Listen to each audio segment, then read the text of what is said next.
আমাদের ওনার পদত্যাগের ব্যাপারে আমাদের কোন রকম কি নাই, সম্মতি নাই। আমরা শুধু চাইছি আমাদের অধিকার।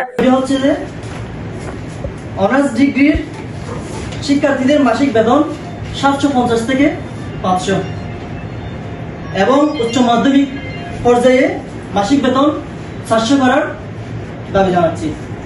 আমাদের 2 নম্বর দাবিটি হচ্ছে একাডেমিক সকল সনদপত্র, প্রশংসাপত্র সহ প্রদানে কোনো অর্থ নেওয়া যাবে না এবং ফর্ম ফিলআপের অতিরিক্ত কোনো ফি নেওয়া যাবে না। এখানে যত সব আমরা দাবি দিয়েছি, যে 6টা দফা আমরা দিয়েছি, তার সবারই মতামত আছে, কারণ এগুলো আমরা ভেবে চিন্তে দিয়েছি। কারণ এখানে অনেক দিনমজুর আছে, দিনমজুরের সন্তানরা আছেন, যাদেরকে আমরা অনেক আছে, দেখা যাচ্ছে কি মেধা আছে কিন্তু টাকার অভাবে কি করতে পারতেছে না, পড়াশোনা করতে পারতেছে না। আমরা এগুলোই তুলে ধরছি। আমাদের ওনার পদত্যাগের ব্যাপারে আমাদের কোন রকম কি নাই, সম্মতি নাই। আমরা শুধু চাইছি আমাদের অধিকার। আমরা চাচ্ছি আমরা দাবিগুলো মেনে নিলে আমরা সবকিছু ঠিক হয়ে যাচ্ছে। এটা আমাদের কলেজ, আমাদের ক্যাম্পাস, এখান থেকে আমরা বেরিয়ে উঠবো। আমরা চাই এই দাবিগুলো সুষ্ঠুভাবে মেনে নেওয়া হোক। আমরা 6টি দফা উপস্থাপন করেছি।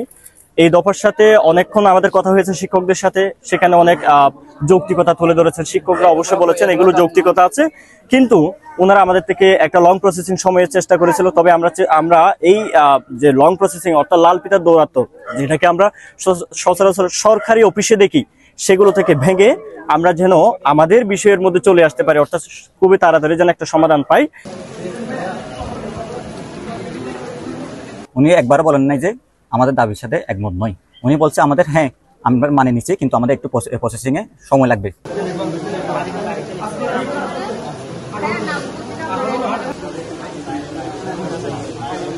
আমাদের সাধারণ ছাত্রদের দাবি হচ্ছে 6 দফা।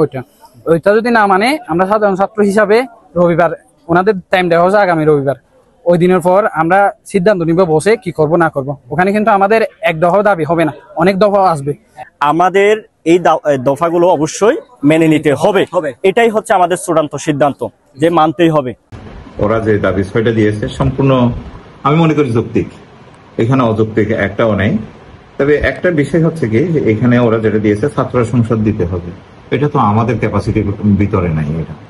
এটা বাংলাদেশের সামগ্রিক অবস্থা পরিপ্রেক্ষিতে সেন্ট্রালি যখন দেবে আমরা অবশ্যই দেব, এটা ছাত্রদের হাতে এটা ছেড়ে দেব। আর বাকিগুলো আমরা যেগুলো যেভাবে সম্ভব সেগুলো মানার জন্য আমরা চেষ্টা করব। আমি এই ক্ষেত্রে একটা প্রতিবেদন দেওয়ার জন্য ওদের 6 দফার ভিত্তিতে একটা কমিটি করে দিয়েছি। ওনারা 5 দিনের ভিতরে আমাদেরকে রিপোর্ট দেবেন। খুব সম্ভবত আগামী শনিবারের দিকে মিটিং একটা হবে আমাদের গভর্নিং বোর্ডে, সেখানে আমরা উপস্থাপন করব। আমি কিন্তু এটা এই দাবির প্রতি একটা ইতিবাচক ফলাফল পাবো এবং স্টুডেন্টদের আশা প্রত্যাশা পূর্ণ করতে পারবো বলে আমি মনে করি।